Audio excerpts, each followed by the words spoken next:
ثم الصلاة والسلام على صاحب الوقار والسكينة المدفون بأرض مدينة أبي القاسم محمد اللهم صل على محمد وآل محمد. ثم الصلاة والسلام على أهل بيته الطيبين الطاهرين المعصومين المنتجبين ولعنة الله على أعدائهم وغاصبين حقوقهم أجمعين. أما بعد فقد قال الله تعالى سبحانه في القرآن المجيد والفرقان الحميد. بسم الله الرحمن الرحيم. قل الحمد لله والسلام على عباده الذين اصطفى ومحمد وآل محمد والترين. اللهم صل على محمد وآل محمد. سامعین گرامی قدر، استفاء الہی کے زیر عنوان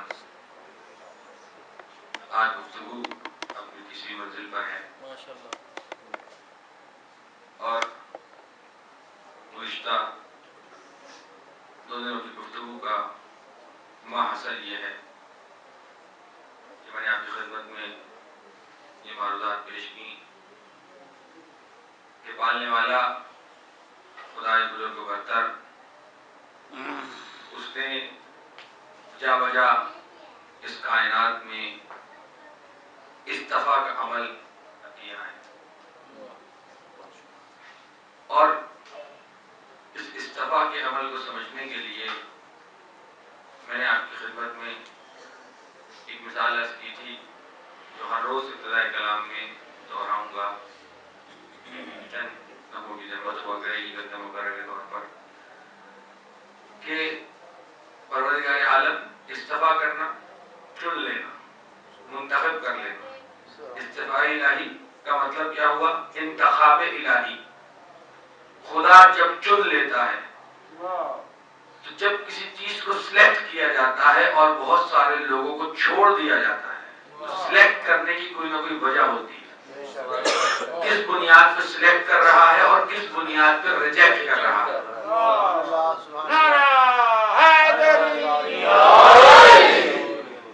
تو خدا جو استفاء کا عمل کر رہا ہے، چن رہا ہے، تو پیش نظر کوئی نہ کوئی وجہ تو ہوگی اس کے. اور یہ دیکھیے کہ استفاء کا دائرہ خدا نے سب سے پہلے استفاء کیا مخلوقات کے درمیان. پہلی گفتگو لقد کرمنا بنی آدم، آدم کے بیٹوں کو باقیوں پر برتری دے کر اشرف کر دیا. ہمیں چنا، آدم کے بیٹے چن لیے گئے. خدا جس طرح مخلوقات کے مابین استفاء کرتا ہے، اس طرح مخلوق جو ایک ہے اس کے اندر بھی استفاء کرتا ہے. خدا کو یہ عمل استفاء کا اتنا پسند کیوں ہے؟ بظاہر تو استفاء کر لینا مطلب دائرہ سمیٹتا جا رہا ہے. پہلے سارے بنی آدم کو ایک دائرے میں رکھا کہ یہ لقد کرمنا بنی آدم، پھر دائرے کو مزید سمیٹا، کچھ کو نبی بنایا، پھر مزید سمیٹا، کچھ کو رسول بنایا، پھر مزید سمیٹا، کچھ کو امام بنایا. تو دائرہ سمٹتا چلا جا رہا ہے اور جیسے جیسے دائرہ سمٹ رہا ہے لوگوں کی تعداد کثرت سے قلت کی طرف جا رہی ہے، لیکن جیسے جیسے تعداد قلیل ہوتی جا رہی ہے ویسے ویسے شرف بڑھتا جا رہا ہے. جیسے جیسے دائرہ سمٹتا جا رہا ہے لوگوں کی تعداد کم ہوتی جا رہی ہے ویسے ویسے شرف بڑھتا چلا جا رہا ہے. جو دائرے کے اندر ہے، جو چھوٹے دائرے میں ہے، وہ زیادہ شرف رکھتا ہے بنسبت اس کے جو اس کے باہر والے دائرے میں ہے. یعنی کل آدمی ہے، آدمی کے اندر مسلمان ہے، مسلمان کے اندر صاحب ایمان ہے، صاحب ایمان کے اندر.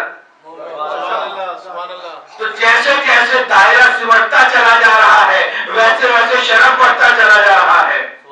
تو آپ کی خدمت میں سوال جو بنیادی رکھا ہوا ہے میں نے کہ خدا کو استفاء پسند کیوں ہے اتنا؟ بظاہر کوئی آج کی دنیا کا آدمی جو ایکویلٹی پہ بلیو رکھتا ہو، جو مساوات پہ بلیو رکھتا ہو، وہ کہے گا تمہارے خدا کو تو لوگوں کو تقسیم کرنے کا شوق ہے. معاذ اللہ، اتنے ٹکڑوں میں، اتنے دائروں میں انسانیت کو بانٹ دیا. ہم تو وحدت انسانی کی بات کر رہے ہیں، آپ جا بجا استفاء کر کے لوگوں کی چھاٹی کر رہے ہیں. بات واضح ہو رہی ہے؟ اعتراض جو لگے گا وہ یہ لگے گا کہ ہم تو وحدت انسانی کی بات کر رہے ہیں، آپ کا خدا جاولا انسانوں کی چھاٹی کر رہا ہے۔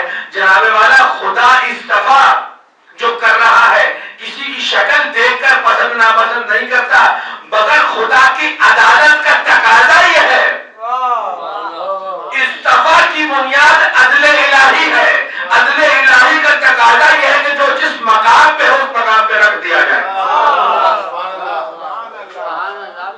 یہ اصطفاء الہی کی بنیاد ہے، اور اسی بنیاد پہ دائرے سمٹتے چلے گئے۔ اور اب جملہ حد تحریر کے پہلے دہراؤں گا اور اس کے بعد وہ تحریر کا آغاز ہوگا کہ یہ دائرے سمٹتے چلے گئے، اتنے سمٹے کہ جب کائنات کی کریم سامنے آئی تو صرف 14 رہ گئے۔ جب کائنات کی سطح پر اصطفاء کا مکمل عمل ہو گیا، جو دائرہ اندر کا بچا اس میں 14 فرد تھے، اور اگر اس کو مزید سمیٹ دیں تو کمال اصطفاء کا نام ذات مصطفیٰ۔ محمد وآل محمد سلام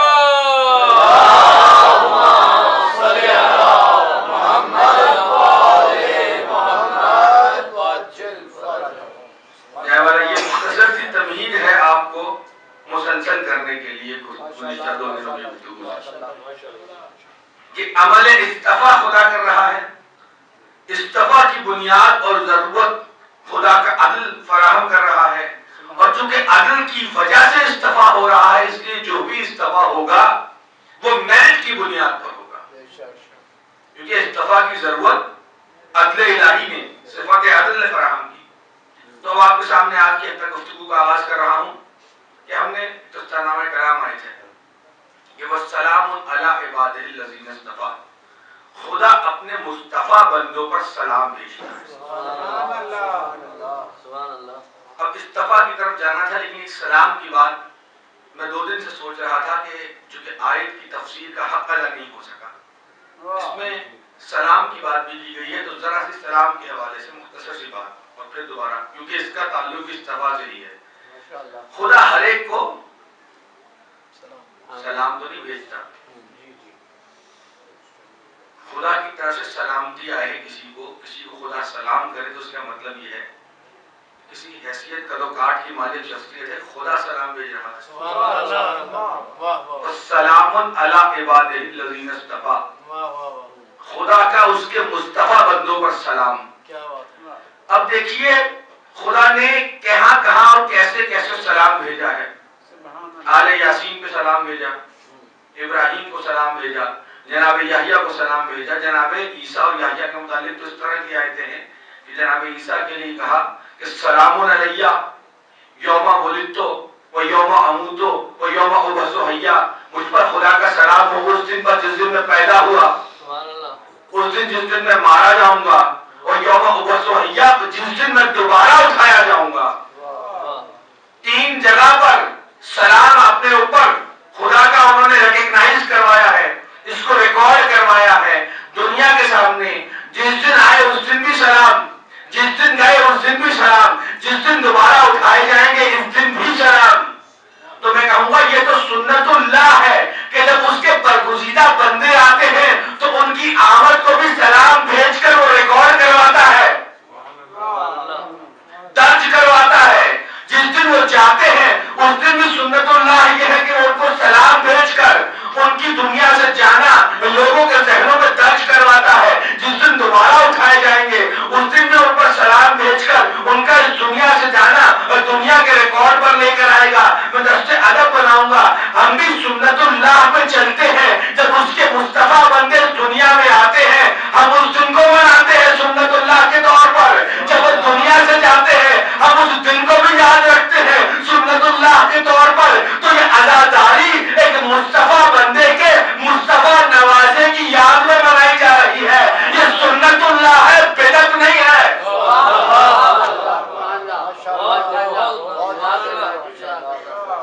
خدا جب سلام بھیج کے یاد رکھ رہا ہے تو ہم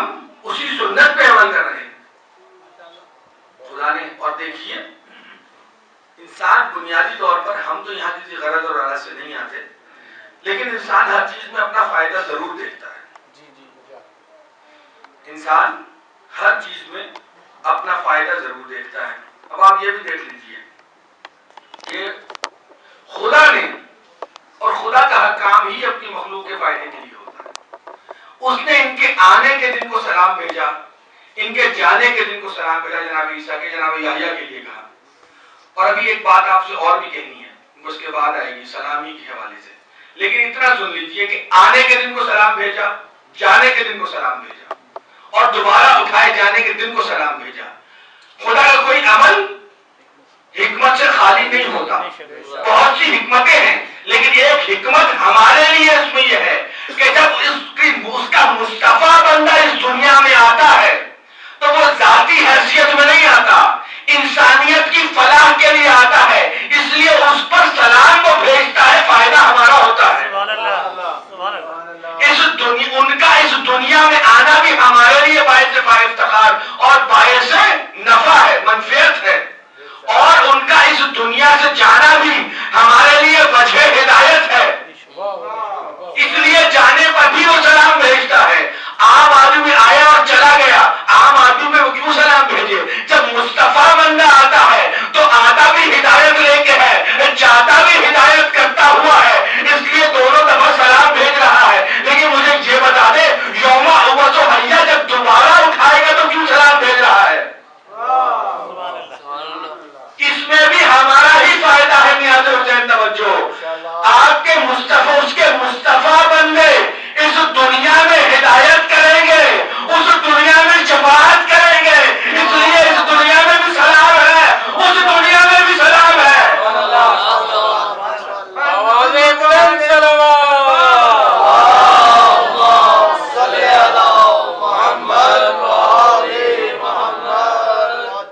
سلام علیہ یوم ولدت و یوم اموت و یوم ابعث حیا. جناب عیسیٰ کہہ رہے ہیں، لیکن ایک فرق آپ کے سامنے رکھنا چاہتا ہوں. یہ عیسیٰ کی منزل ہے. ان اللہ اصطفیٰ آدم و نوحا و آل ابراہیم و آل عمران علی العالمین. اگر اور اس کے بعد کہا گیا وہ ذریتہم بعضہم علی بعض. اب دلچسپ بات یہ دیکھیے کہ ذرا یہیں پہ گفتگو کو اپنے ذہنوں میں آپ سمجھیے، فل سٹاپ نہ لگائیں، کوما لگا کے یہاں روک دیں، دوبارہ اس طرف آنا ہے. اس آیت کی طرف آئیے. خدا کے دائرے کے اندر دائرے بنانے کا جو میں آپ سے کہہ رہا ہوں استفاء کا عمل، یہ مسلسل جاری ہے. اب دو افراد کو چنا، دو خاندانوں کو چنا عالمین پر. ایک دائرے کے اندر دو افراد آ گئے اور دو خاندان، دو ذریتیں آ گئیں. پوری عالمین باہر ہے، یہ اندر ہیں. لیکن خدا نے دائرے لگانے اس کے بعد بھی ختم نہیں کیے، ان کے اندر بھی دائرے لگانے شروع کر دیے. کیسے؟ ذریتہم بعضہم علی بعض. بعض کی ذریت کو بعض پر فضیلت ہے. یعنی اگر مریم بنت عمران ہوگی تو فاطمہ بنت محمد کو ان پر برتری ہوگی. جہاں مریم ہوگی عالمین کی سردار، وہاں سیدۃ النساء العالمین فخر مریم ہوگی. آدیا سان پر صلوات.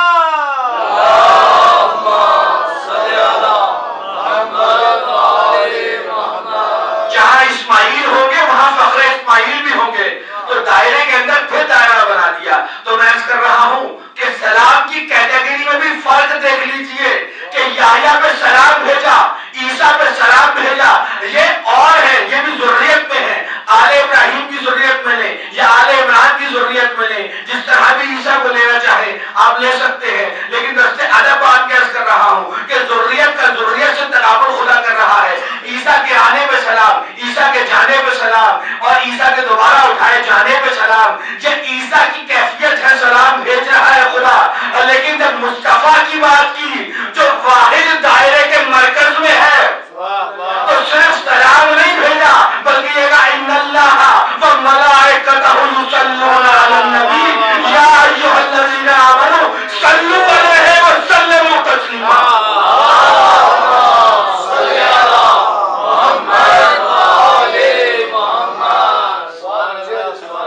صرف درود نہیں بھیجا ذات مصطفیٰ پر، سلام نہیں بھیجا صرف ذات مصطفیٰ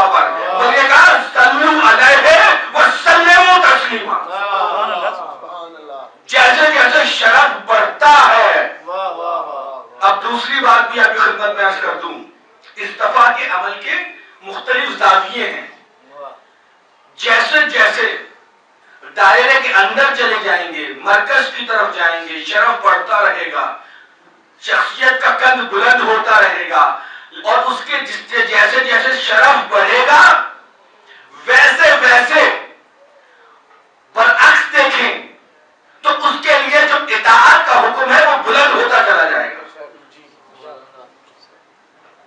ایک منیمم کم از کم سطح جو ہادی برحق کی مقتدی نے کرنی ہے وہ تو کرنی ہے، ہر دور میں کرنی ہے، لیکن سلم و تسلیمہ کی منزل پر ذات مصطفیٰ یہ اعزاز ہے. بعدس خدا بزرگ تو ہی قصہ مختصر، ہمارے نبی کی شان ہے یہ. اور جناب والا آپ کی خدمت میں یہ عرض کرنا ہے کہ میں نے عرض کیا کہ دائرے کے کونے سے شروع ہوں اور مرکز کی طرف آئیں. دائرے کے چھوٹے سے چھوٹے دائرے سے مٹتے چلے جائیں گے تو اندر کی طرف بڑھتے چلے جائیں گے اصطفاء کے دائروں میں، تو آپ شرف کی میں اضافہ ہوتا چلا جائے گا. ہم نے یہ دیکھا پروردگار عالم نے جو کائنات کا آغاز کیا وہ جناب آدم سے کیا. سلسلہ ہدایت کا جو آغاز کیا دنیا میں وہ جناب آدم سے کیا. اور نقطہ کمال جناب خاتم حضرت محمد مصطفیٰ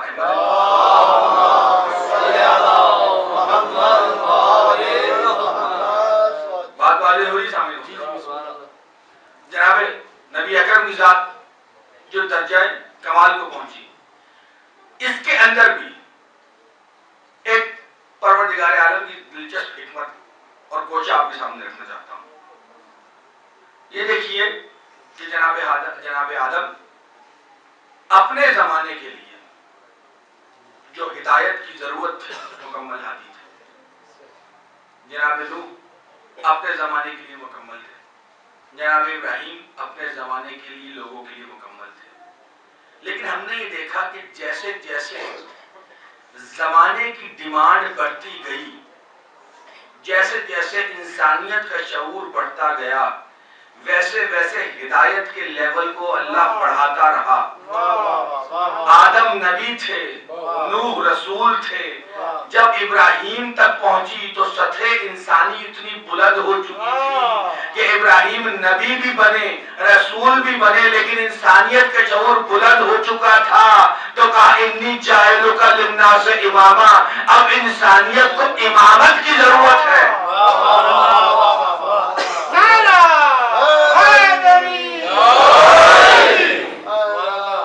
جیسے جیسے ہدایت کی سطح بڑھتی چلی جا رہی ہے ویسے شرف تو بڑھ ہی رہا ہے.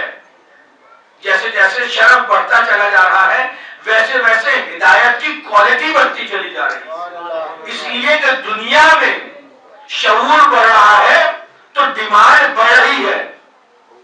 نیاز حسین توجہ، آپ کی سماعت ساتھ ہیں. آپ کی اجازت رہے گی تو گفتگو اس طرح چلے گی، ورنہ روایتی گفتگو کرنا میرے لیے بہت آسان ہے، دماغ کھپانے کی ضرورت نہیں ہوتی. ایک دفعہ باواز بلند درود سے نوازیں.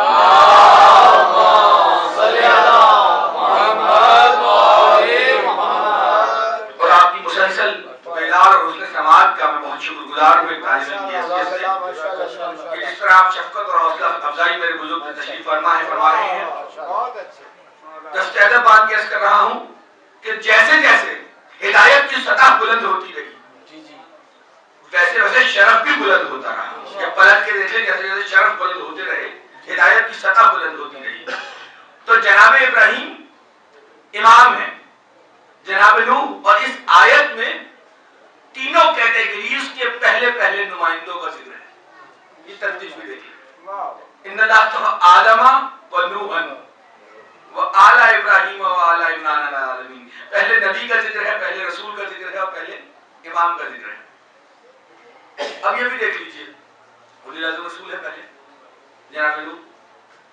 اور یہاں پر یہ کرنا ہے کہ جناب ابراہیم تک آتے آتے امامت کی ضرورت انسانیت کو پڑی. واہ سبحان اللہ. اور جب امامت کی ضرورت پڑی انسانیت کو، کیوں خدا نے ٹائٹل تو دیا انہیں، لیکن امامت کا منصب ایسا منصب ہے کہ ہم نے یہ دیکھا کہ نبوت اور رسالت کے بعد یہ اعزاز جناب ابراہیم کو ملا. ہمارے نبی امام سید الانبیاء ہیں، امام الانبیاء ہیں، آپ کے پاس یہ خطاب ان سے پہلے موجود ہے، اور جناب ابراہیم ابو الائمہ بھی کہلاتے ہیں. لیکن عرض یہ کر رہا ہوں جناب ابراہیم کے حوالے سے کہ ان کے مدارج کا ذکر آپ کے سامنے اس آیت میں جو خداوند عالم نے کیا وہ کرنا چاہتا ہوں کہ پروردگار عالم نے یہ ارشاد فرمایا وَإِذِ ابْتَلَىٰ إِبْرَاهِيمَ رَبُّهُ بِكَلِمَاتٍ، ہم نے ابراہیم کا کلمات کے ذریعے امتحان دیا فَأَتَمَّهُنَّ، اور جب ابراہیم کامیاب ہو گئے تو کہا قَالَ إِنِّي جَاعِلُكَ لِلنَّاسِ إِمَامًا، ہم آپ کو انسانیت کا امام بنا رہے ہیں. اتنا بڑا شرف ملا تو چونکہ دوست ہے نا، خلیل خدا ہے، تو دوست سے یہ کہے بنا نہیں رہ سکا کالا ومن ذریتی، دوستی کے ناطے کہا ابراہیم نے پالنے والے یہ امامت کا شرف میری ذریت کا بھی رکھ دے. اب خدا نے نہ ہاں کی نہ نہ کی، سرکاری جواب دیا جو خدا کی پالیسی ہے، جو استفا کی بنیاد ہے. کہا لا ینال عہد الظالمین، ظلم کرنے والوں تک میرا علم نہیں رہے گا. دوست نے دوست سے کہا کہ پالنے والے کالا ومن ذریتی، میں کہوں گا کیا علی نے عادلانہ مزاج پایا ہے؟ جیسے خدا نے جواب دیا نا کہ لا ینال عہد الظالمین، مولا کائنات کی زندگی بھی خدا کے بتائے ہوئے عدل کے اسی اصول پہ گزری.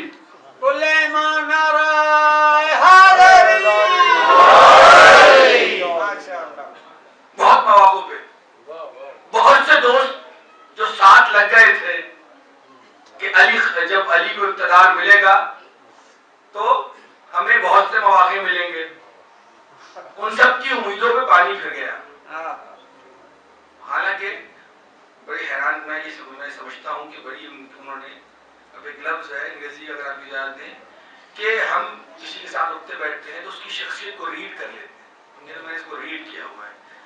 تو جو علی کی صحبت میں رہے اتنے عرصے تو انہوں نے علی کی ذات کو تو ریڈ کیا ہوگا. میں کہوں گا کتنی مس کیلکولیشن تھی لوگوں کی جو یہ سمجھتے رہے کہ علی اقتدار میں آنے کے بعد ظاہری لوگوں کو ذاتی منفعت پہنچائیں گے. مولا کا خطبہ جو اکاؤنٹیبلٹی اور احتساب کے حوالے سے ہے، اگر آپ نہج البلاغہ میں پڑھیں آپ کی آنکھیں کھلی کی کھلی رہ جائیں گی کہ وہ میٹیریل، وہ قسم جو اگر لوٹی گئی ہے وہ ایک شکل سے دوسری اور دوسری شکل سے تیسری شکل میں بھی تبدیل ہو گئی تو مولا نے کہا میں فرض سے کھینچ کے واپس لاؤں گا. علی مال خدا کو جانے نہیں دیتے. تو بات کسی اور طرف نہ چلی جائے تو کہا لا ینال عہد الظالمین، میرا عہد ظالمین کی طرف نہیں جائے گا. خلیل ہے، دوست نے دوست سے کہا کہ پالنے والے ذریت میں بھی رکھ دے. خدا نے ذریت میں امامت رکھی ابراہیم کی، لیکن اس شرط کی بنیاد پہ رکھی کہ میں عادل ہوں اور اس شرف کے تقاضے ہیں جو پورا کرے گا اس کو مل جائے گا. لیکن میں بنیادی طرف آؤں اور یہ پھر یہاں پہ ایک اور قوما لگا کے جا رہا ہوں، پھر دوبارہ اس آیت کی طرف پلٹنا ہوگا. لیکن جو سلسلہ بھی چل رہا ہے شرف کا کہ جیسے جیسے شخصیتیں آتی رہی ویسے ویسے ہدایت کا لیول بھی بڑھتا رہا، شرف میں بھی اضافہ ہوتا رہا. آپ کے سامنے مثال دوں گا، ہمارے نبی سب سے آخری میں ہے، لیکن ہم پچھلی شخصیتوں کا جائزہ جب لیتے ہیں تو ہمیں بہت سی چیزیں نظر آتی ہیں اور ہمارے ممبروں سے اور مفسرین اور تاریخ لکھنے والے ان کو ڈسکس بھی کرتے ہیں کہ فلاں نبی سے یہاں تک کے اولا ہوا، فلاں نبی سے وہاں تک کے اولا ہوا، اور ہمارے نبی کامل ترین نمونہ ہیں. لیکن یہ تجزیہ کرتے ہوئے میں آپ کو صرف ایک بات جو بتلانا چاہتا ہوں کہ ہر نبی اپنے زمانے کے لیے مکمل رہا. جناب ابراہیم نے کہا کہ پالنے والے تو مردے کو زندہ کیسے کرتا ہے؟ یقین ہے لیکن اپنی آنکھ سے دیکھنا چاہتے تھے. وہ عمل ان کے سامنے ہوا.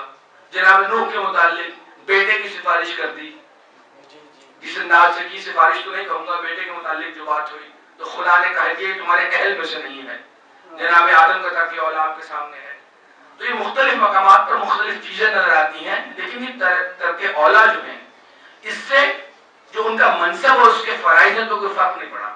معاملہ کیا ہوا جناب والا، وہ معاملہ آپ کو بتانا چاہتا ہوں کہ ہمارے ساتھ معاملہ کیا ہے اور ہمیں یہ کیوں اس طرح نظر آتا ہے. اگر آپ کی سماعت کے ساتھ نیاز حسین توجہ محمد و آل محمد صلوات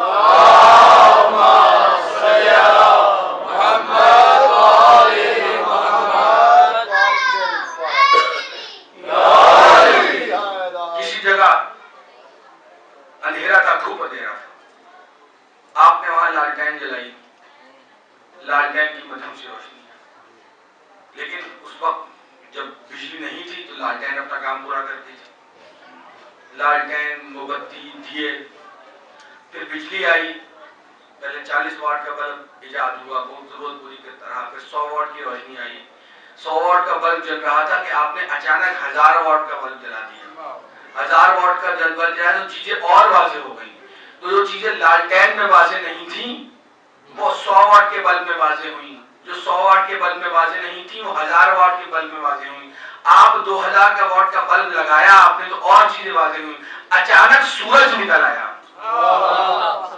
اب ہر چیز واضح ہو گئی جو پہلے نہیں نظر آ رہی تھی وہ بھی اب نظر آنے لگی، بس مسئلہ یہ ہے کہ ہم نے کبھی چراغ آدم کی روشنی میں آدم کے زمانے میں آدم کو دیکھا، کبھی ابراہیم کو دیکھا، مسئلہ یہ ہے کہ ہم اگر آدم کے زمانے میں چراغ آدم کی روشنی میں دیکھتے تو وہ روشنی کافی ہوتی، چراغ نوح کو دیکھتے اس وقت دیکھتے تو روشنی کافی ہوتی، چراغ ابراہیم کو دیکھتے اس وقت دیکھتے تو روشنی کافی ہوتی، ہمارا مسئلہ یہ ہوا کہ آفتاب محمد کے بعد جب چراغ آدم کو دیکھا، چراغ نوح کو دیکھا، چراغ ابراہیم کو دیکھا تو یہاں تک منانے لگی،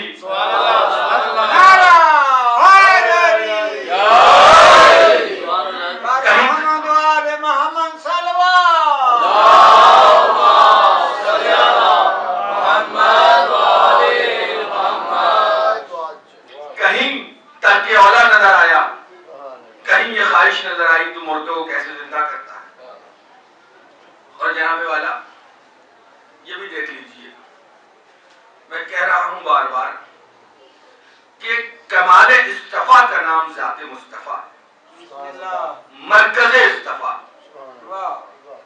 حضرت محمد مصطفیٰ،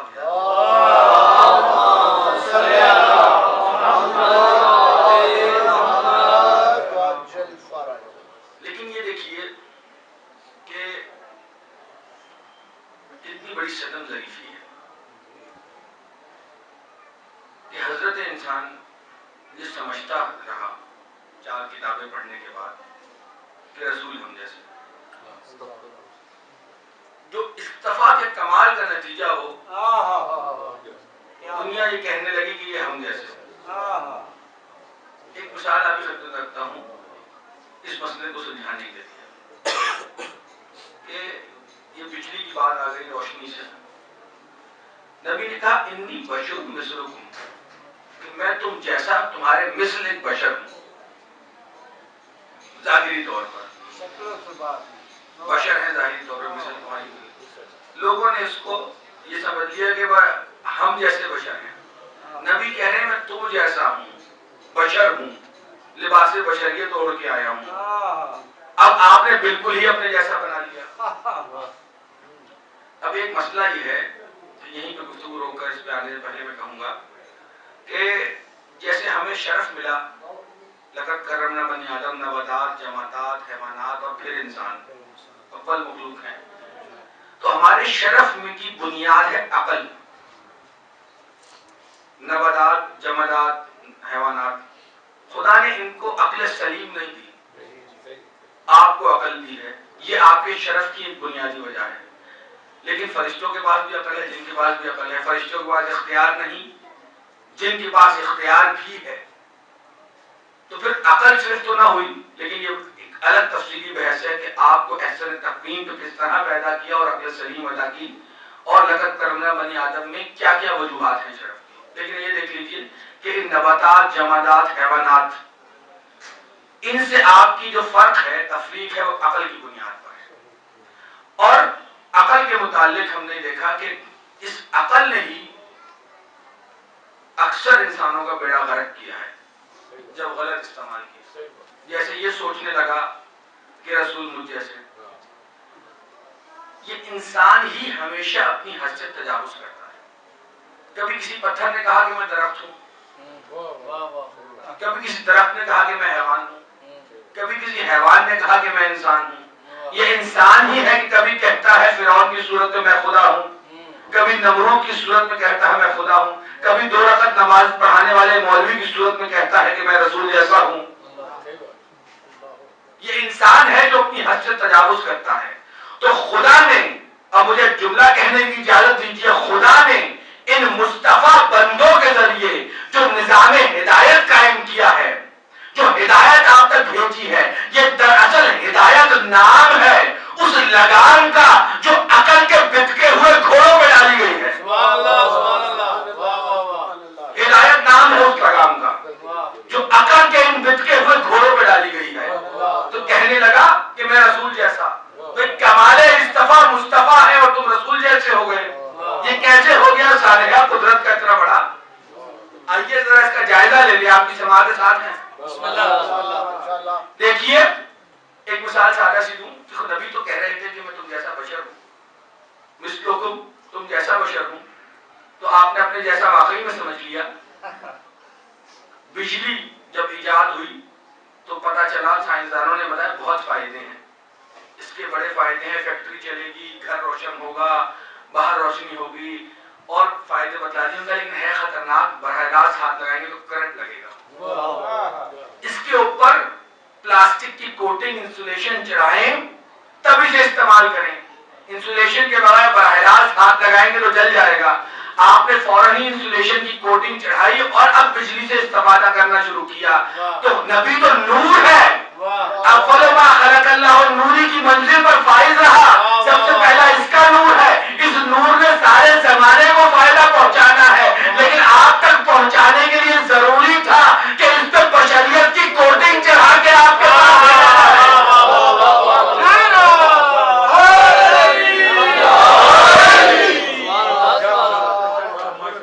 ضروری تھا اس سے استفادہ کرنے کے لیے کہ بشریت کی کوٹنگ چڑھا کے آپ کے پاس بھیجا جائے تاکہ آپ کسب فیض کر سکے، ہدایت لے سکے ذات مصطفیٰ سے. تو علی اور نبی دو ایک نور کے 2 ٹکڑے ہیں.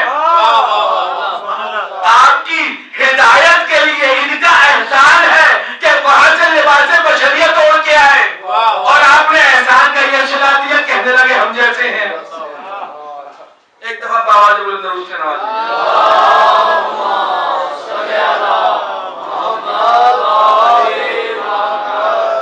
تو جناب والا عرض کر رہا ہوں کہ لباس بشریت اوڑھ کر آئے اور ہم نے یہ دیکھا ہماری ہدایت کے لیے.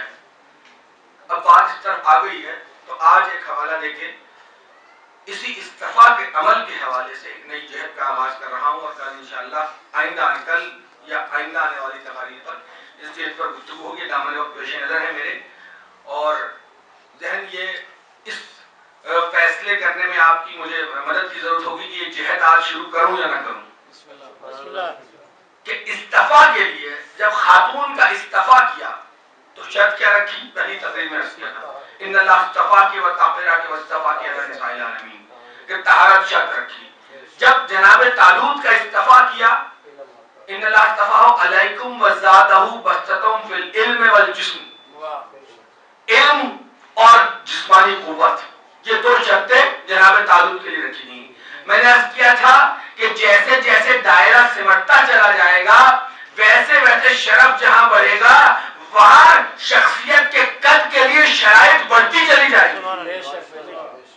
تو جو باہر والوں کے پاس جو شرف ملا، جو شرائط ہے، وہ اندر والی شخصیت تو ویسے ہی پوری کر رہی ہے، لیکن اس میں کچھ اضافی خصوصیات بھی ہیں جو باہر والوں میں نہیں ہے، جو اندر کے دائرے میں جو شخصیت ہے اس کے پاس وہ خصوصیت ہے. تو جناب طالوت اپنی قوم کے لیے ایک زمانے کے لیے ان کا استعفا ہوا اور ان کی قیادت اور رہبری کے لیے 2 شرطیں لگائی گئی.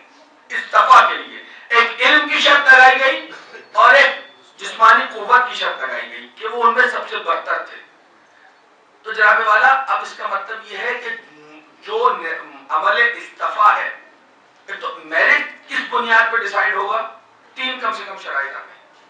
ایک طہارت کی شرط، ایک قوت کی شرط اور ایک علم کی برتری کی شرط. ٹھیک ہے سامنے محترم. اب آپ سے سوال یہ ہے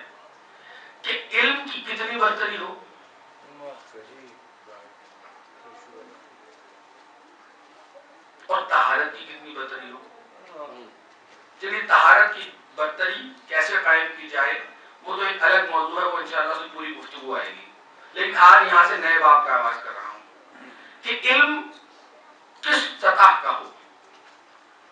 اب اگر جو دائرے سے باہر ہیں اور آپ دائرے کے اندر ہیں, مصطفیٰ استفا ہونے والی منتخب کردہ شخصیت جس دائرے کے اندر ہے اور اس دائرے باہر جو لوگ ہیں, تو علم کم از کم جن پر استفا کیا جا رہا ہے, جن کے اوپر منتخب کیا جا رہا ہے, ان سے زیادہ علم ہونا چاہیے.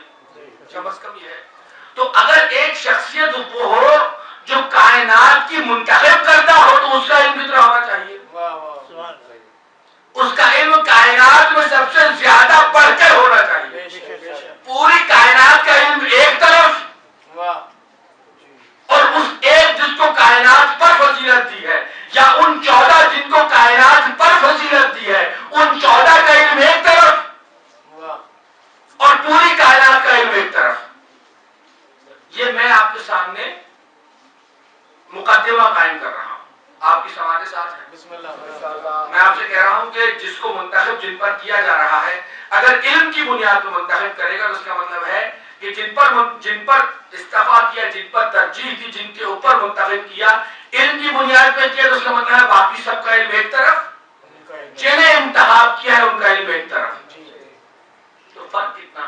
علم کو ناپیں کیسے؟ مطلب اگر میں یہ کہوں مثال کے طور پر پیسے کی بات کر کے کہ ہم نے یہاں پہ سب سے امیر آدمی کو منتخب کرنا ہے, مثال کے طور پر دیا. حالانکہ خدا اس طرح کبھی امارت نہیں کرتا, یہ اعتراضات اور اس کے جواب قرآن میں موجود ہیں.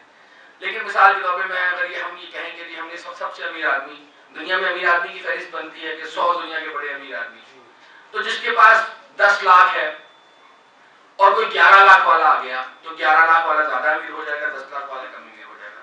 تو پیمانہ کیا ہوا؟ آپ نے روپو لاکھ میں ناپا یا سونے جواہرات میں پہلے ناپا کرتے تھے. میں آپ سے سوال یہ کرنا چاہتا ہوں کہ علم کو کیسے ناپیں گے؟ یہ کتنا بڑا عالم ہے اور کتنا چھوٹا عالم ہے, اس کا علم زیادہ ہے, اس کا علم کم ہے, اسے کیسے ناپیں گے؟ سوال یہ ہے آپ کے سامنے. سوال یہ ہے کہ علم کیسے ناپیں گے. سوال سب کے ذہنوں تک پہنچ گیا, آخری شخص سے جو تشریف فرمائے وہاں تک یہ سوال قائم ہو جائے, اور انشاءاللہ آئندہ آج اور جو وقت رہ گیا اور کل گفتگو اسی پیرا سے کرنا کہ علم کو کیسے ناپیں گے. کہ میں نے کہہ دیا عالم ترین ہے, یہ 14 سب سے زیادہ علم رکھتے ہیں, تو کتنا زیادہ علم رکھتے ہیں؟ ڈگری سے ناپیں گے تو MA BA FSc PhD, یا ہماری 10 ڈگریوں سے ناپیں گے؟ کیسے ناپیں گے؟ بینچ مارک کیا ہے؟ فاصلہ کلومیٹر میٹر میں ناپتے ہیں, لیٹر ملی لیٹر میں مایا کو ناپتے ہیں, لیکوڈ کو ناپتے ہیں. اسی طرح آپ نے مختلف پیمانے مختلف چیزوں کو, پریشر کو بارز میں ناپتے ہیں, بنائے ہوئے ہیں. جناب والا علم کو ناپنا بڑا مشکل کام ہے. آسان الفاظ ہے.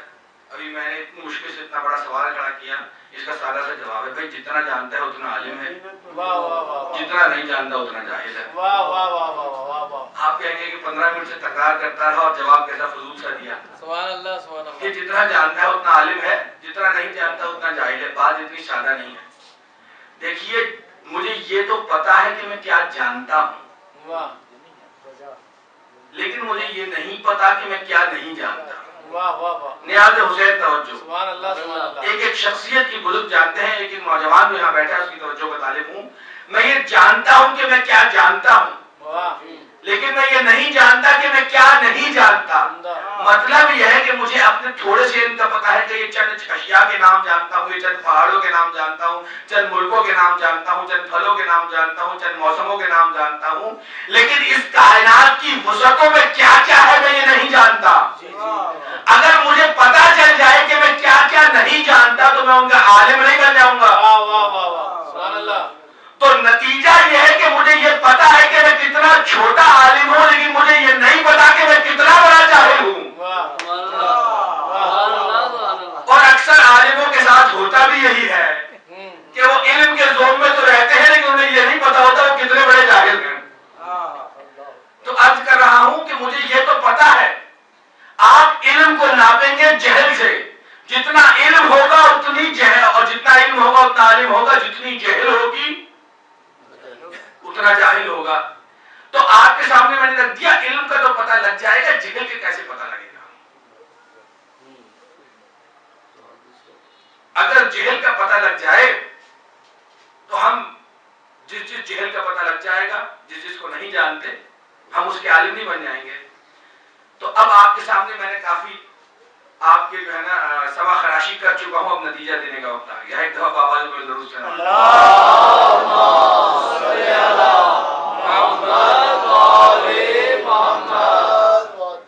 یہاں پہ والا جتنا جانتا ہے اتنا عالم، جتنا نہیں جانتا اتنا جاہل. تو جب ہمارے حبیب کے متعلق خدا نے کہا، جب اپنے محمد کے علم کے متعلق خدا نے قرآن میں بیان کیا، تو یہ نہیں کہا کہ میں نے آپ کو علم دے دیا ہے. مثال سے بات واضح کروں کہ میرے پاس اگر 10 درجے کا علم ہے، اور میرے محترم شمشاد بھائی تشریف فرما ہے، ان کے پاس 15 درجے کا علم ہے، اور یہ بچہ میرے پاس آتا ہے علم حاصل کرنے کے لیے، اور میں اس کو علم دے دیتا ہوں. شمشاد بھائی پوچھتے تم نے اس کو پڑھا دیا؟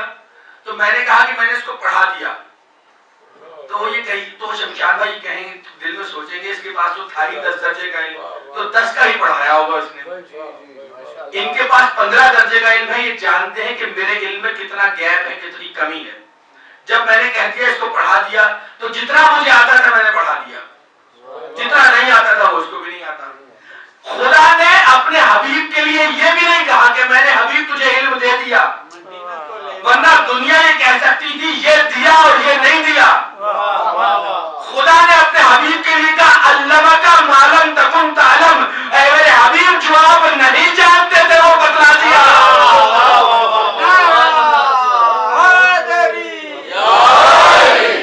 ذات مصطفیٰ کے لیے کہا اے میرے حبیب آپ جو نہیں جانتے تھے میں نے وہ آپ کو پڑھا دیا. یعنی خدا نے علم محمد کی وہ سطح بتلائی، علم اتنا کامل کر دیا کہ جہل کا ربطی برابر دائرہ بھی نہیں. علم محمد کو اس طرح کامل کیا کہ علمہ کا مالن تکن تعلم، اے میرے حبیب جو نہیں جانتے تھے وہ پڑھا دیا. علم محمد میں جہل کا شائبہ تک نہیں، ایسا کامل علم محمد ہے. اور محمد وآل محمد صلوات.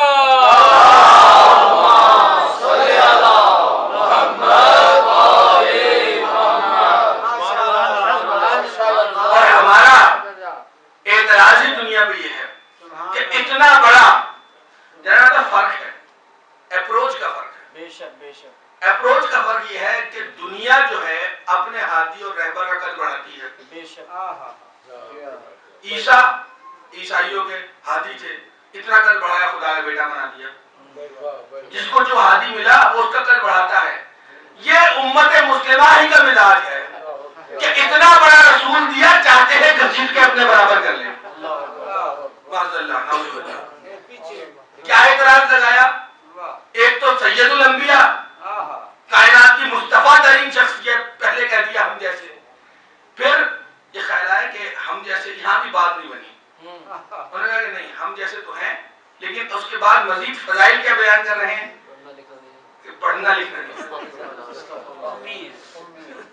اب یہ آیت جو ہے اپنی ساری عربی گرامر کا زور قرآن میں سورہ جمعہ کی اس آیت پہ توڑتے ہیں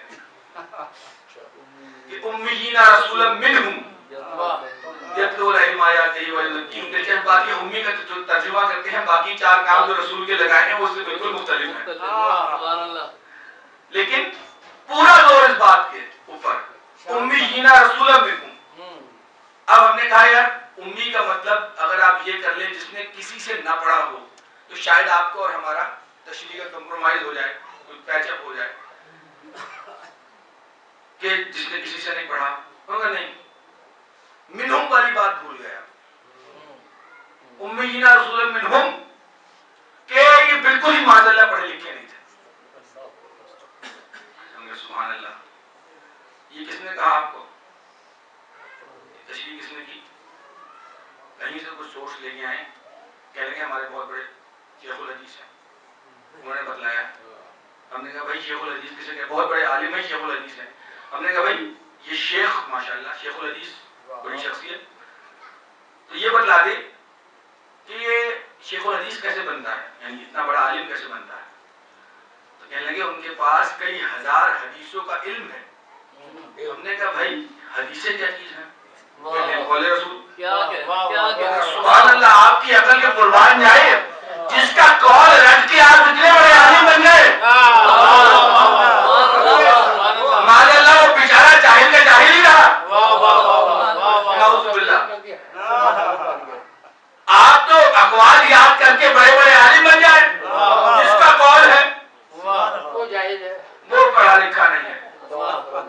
لگتا ہے کہ آپ چاہتے یہ تھے کہ اگر نبی مدین مکے کی گلیوں میں تختی لے کے بیٹھتے، کسی کے پاس اپنا شین کاف اور الف بے ابجد اور وہ سیکھتے کسی کے پاس، نعوذ باللہ، تب آپ کہتے ہاں ہم نے فلاں کے پاس پڑھ رہے تھے، ہم نے دیکھا تھا بچپن میں نبی پڑھے لکھے ہیں. نعوذ باللہ. جس نے بھیجا ہے اس نے دے کے بھیجا ہے، تمہارا محتاج بنا کے نہیں بھیجا، اور اس طرح دے کے بھیجا. سورہ مبارکہ رحمان نے گواہی دی کہ الرحمن علم القرآن خلق الانسان علمہ البیان. رحمان وہ ہے کہ جس نے پہلے علم قرآن دیا، بعد میں خلقت انسان.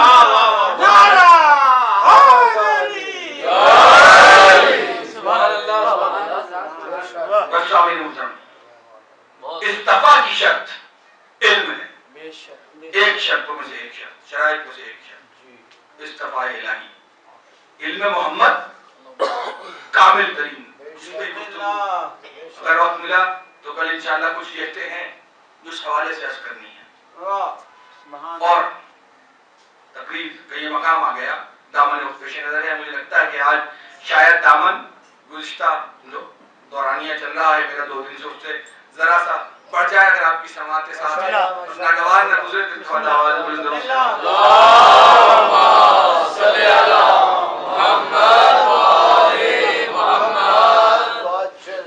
عرض کر رہا ہوں کہ پروردگار عالم نے، مولا کائنات نے ارشاد فرمایا کہ اگر تم نے کسی کو نہ دیکھا ہو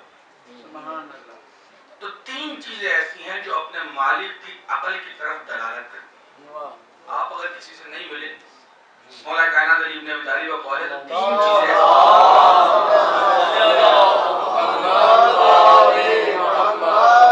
جو اپنے مالک کی عقل کی طرف دلالت کرتی ہیں. پہلی چیز الرسول، اس کا پیغامبر.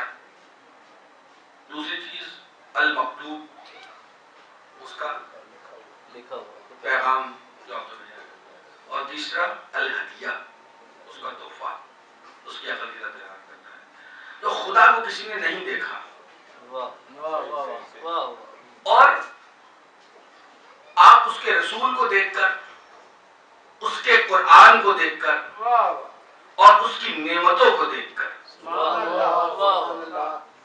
پروردگار عالم کی توحید کا مطالعہ کر سکتے ہیں، اس کی عظمت اور جلالت کا مطالعہ کر سکتے ہیں. اسی حوالے سے اسی حدیث مولا کائنات کو لے کے آگے بڑھوں گا کہ جب مسلم کو سفیر بنا کے بھیجا، تو اگر آپ نے شخصیت سامنے نہیں ہے تو اس مولا کے قول کی روشنی کے مطابق اس کا جو رسول ہے، جو اس کا سفیر ہے، جو اس کا پیغامبر ہے، وہ بتلائے گا کہ جس نے بھیجا ہے وہ کیسا ہوگا. اب آپ کو پتا چلا کہ کوفے میں کتنی بڑی ذمہ داری مسلم کے کندھوں پہ تھی. خط پہ خط آ رہے تھے. مولا نے مسلم کو بلا کے کہا کہ بھائی خط پہ خط آ رہے ہیں، 18,000 سے زیادہ خطوط تاریخ لکھتی ہے. یہ نہیں کہا کہ تم شہید کر دیے جاؤ گے، یہ نہیں کہا کہ اسیر کر دیے جاؤ گے، بس یہ کہا مسلم خط پہ خط آ رہے ہیں، کوفے جاؤ، اپنی کہو اور ان کی سنو. اور اس کے بعد کوفے والوں کے نام جو خط لکھا، اس میں جناب مسلم کے لیے جو جملہ ہے کہ میں اپنے ابن عم، اپنے چچا زاد بھائی اور اپنی اہل بیت میں سے ثقہ ترین کو تمہاری طرف بھیج رہا ہوں. اللہ اکبر. جسے حسین ابن علی ثقہ ترین کہے، اس کی شخصیت کا کیا مرتبہ ہوگا. دیکھیے آج جب کسی ملک میں کسی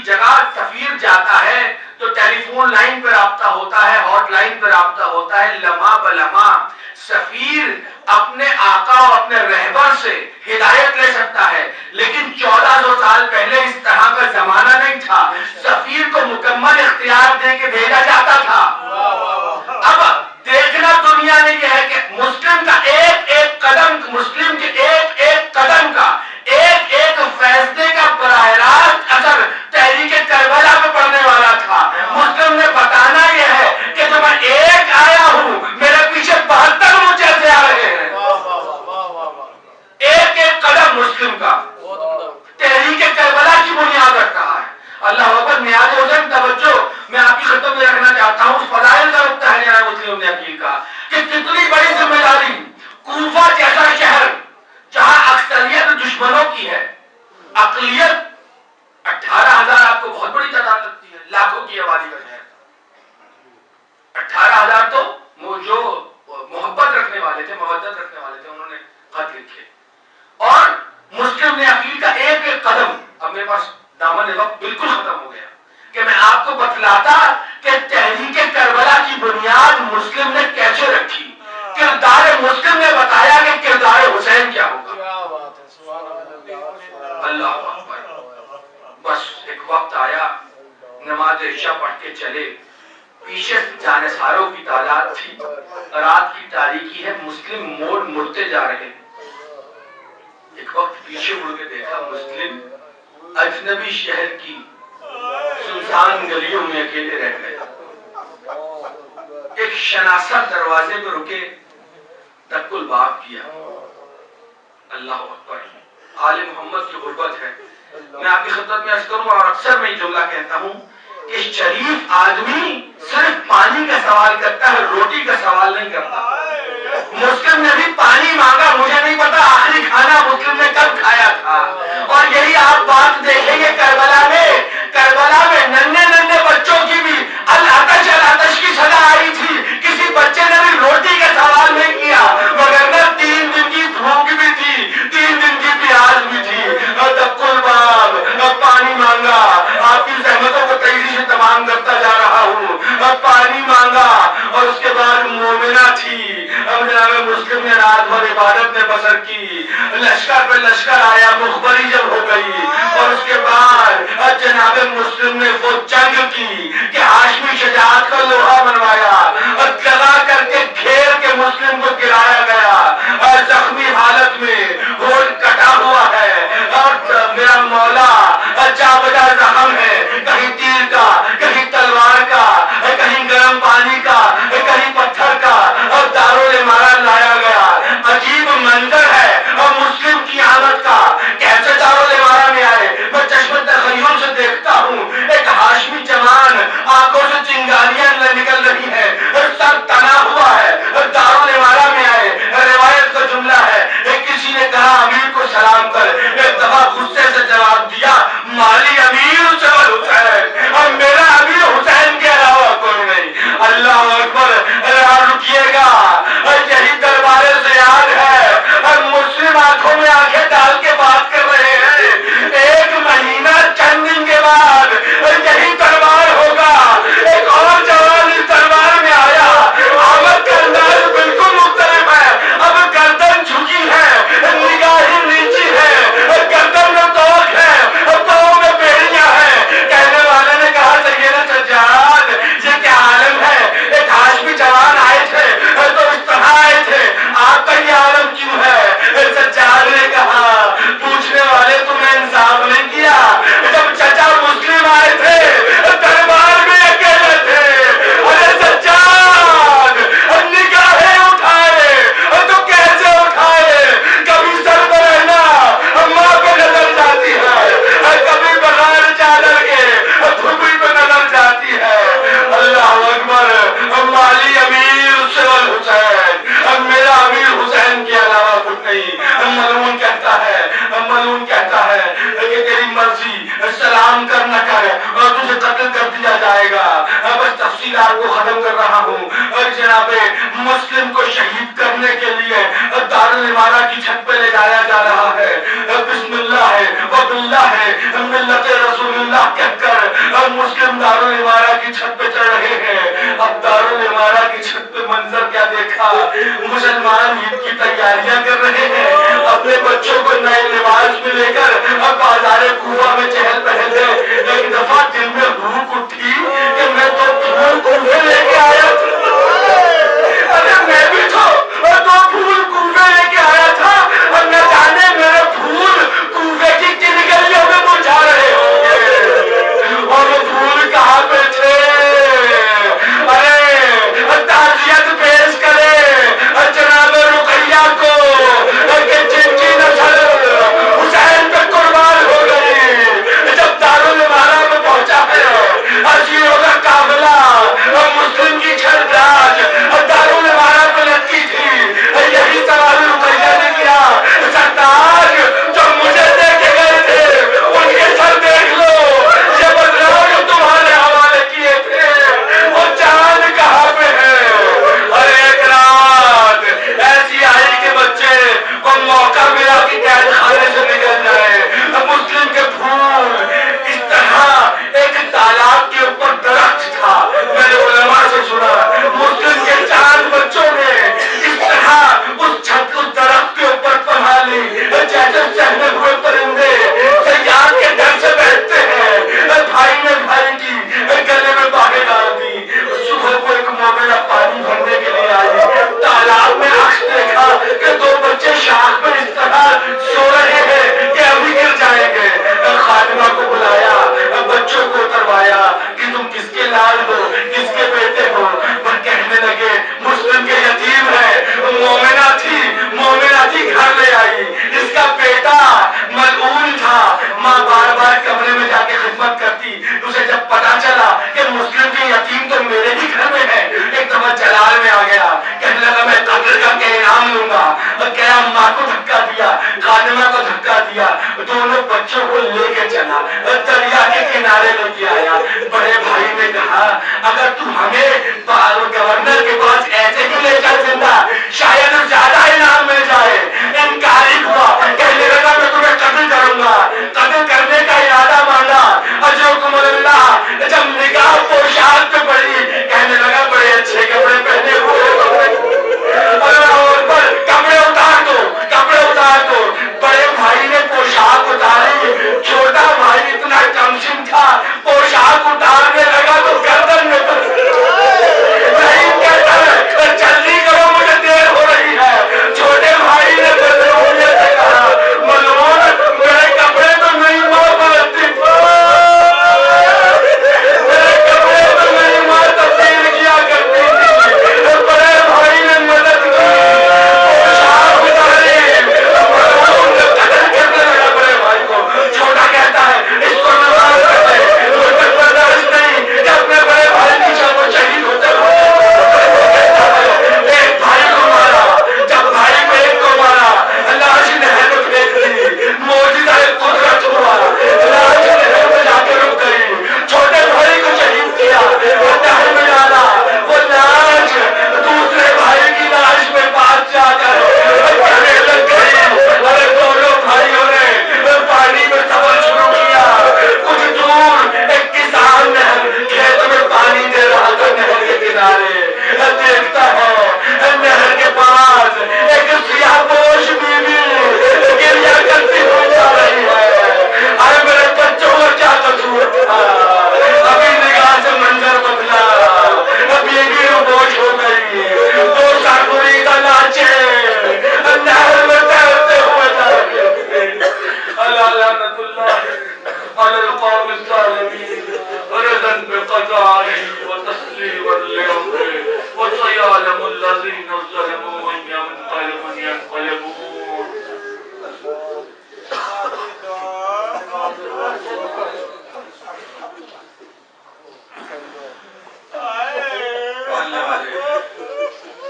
ہماری کوشش کاوش کو اتنی بار کام میں بہت مانی